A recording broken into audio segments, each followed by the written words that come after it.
السلام عليكم ورحمة الله وبركاته. بسم الله والصلاة والسلام على رسول الله سيدنا محمد وعلى آله وصحبه وسلم.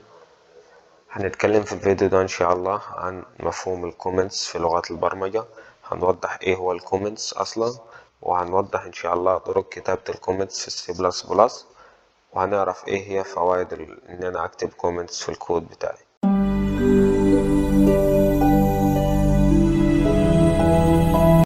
اول حاجه خلينا نوضح ايه هي الكومنتس اصلا.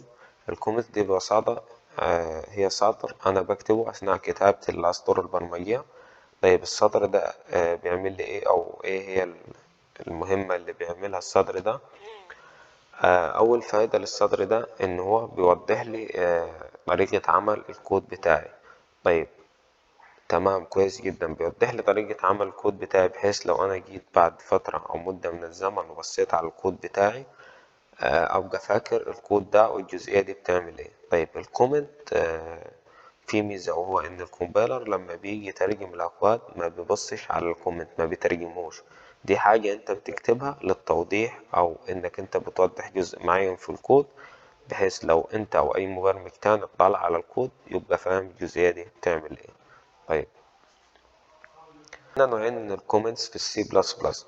اول نوع معانا وهو سنجل لاين كومنتس، وده من اسمه معناه ان انا بعمل كومنت في سطر واحد بس. طيب بنعمله ازاي؟ بنعمل علامتين فورورد سلاش، وبعد كده بكتب الكومنت بتاعي، بس بشرط ان انا ما ينفعش ان انا انزل في سطر جديد. لو نزلت في سطر جديد وكتبت كده انا بكتب امر جديد في اللغة وما بكتبش كومنت. طيب الكومبايلر بيفهم ازاي ان ده كومنت؟ بيفهم ببساطة من علامتين الفورورد سلاش الأولانيين دول. أول ما الكومبايلر يشوف العلامتين دول بيعرف إن ده كومنت وده مش مفروض إنه ينفذه تبع الأكواد، لأن إحنا زي ما قلنا الكومنت دي أنت حاجة بتكتبها علشان توضح طريقة عمل الكود بتاعك، بحيث لو أي حد تاني اطلع على الكود يبقى فاهم الجزئية دي بتعمل إيه. والكومنتس مهمة جدا وموجودة في جميع لغات البرمجة.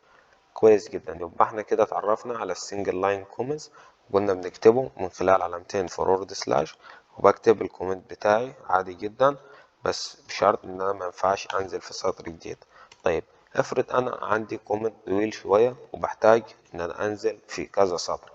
طيب في عندنا تاني طريقة اللي هي المالتي لاين كومنت. والمالتي لاين كومنت دي من اسمها برضو ان انا بقدر اعمل تعليق في كذا سطر ورا بعض. طيب ازاي كذا سطر ورا بعض؟ هنتعرف عليها. اول حاجة علشان اكتب مالتي لاين كومنت بعمل علامة الفورورد سلاش وبعد كده علامة النجمة، بعد كده بعمل علامة النجمة والفورورد سلاش، وبكتب التعليق بتاعي ما بين العلامتين دول. طيب بكتب التعليق بتاعي عادي جدا، وبنزل عادي سطر جديد وباخد مسافات وبكتب اللي انا عايزه من غير ما يطلع لي اي ايرور ومن غير ما يعمل لي اي مشاكل. طيب الكومبايلر بيعرف ازاي ان ده مالتي لاين كومنت؟ بيعرف ببساطة من خلال وسم البداية اللي هو الفورورد سلاش وعلامة النجمة، ومن خلال وسم الإغلاق. فالكومبايلر أول ما بيشوف الوسم البداية ده ووسم النهاية فبيعرف إن ده مالتي لاين كومنت، وده مش تابع السطر، مش تابع الأسطر البرمجية اللي الكومبايلر المفروض منه إنه ينفذها. فاحنا كده اتعرفنا على نوعين من الكومنتس في السي بلس بلس، وقلنا أول نوع معانا اللي هو السنجل لاين كومنت، ده بعمله من علامتين فورورد سلاش وبكتب الكود بتاعي، بكتب التعليق، عذرا بكتب التعليق بتاعي بس بشرط يكون في سطر واحد.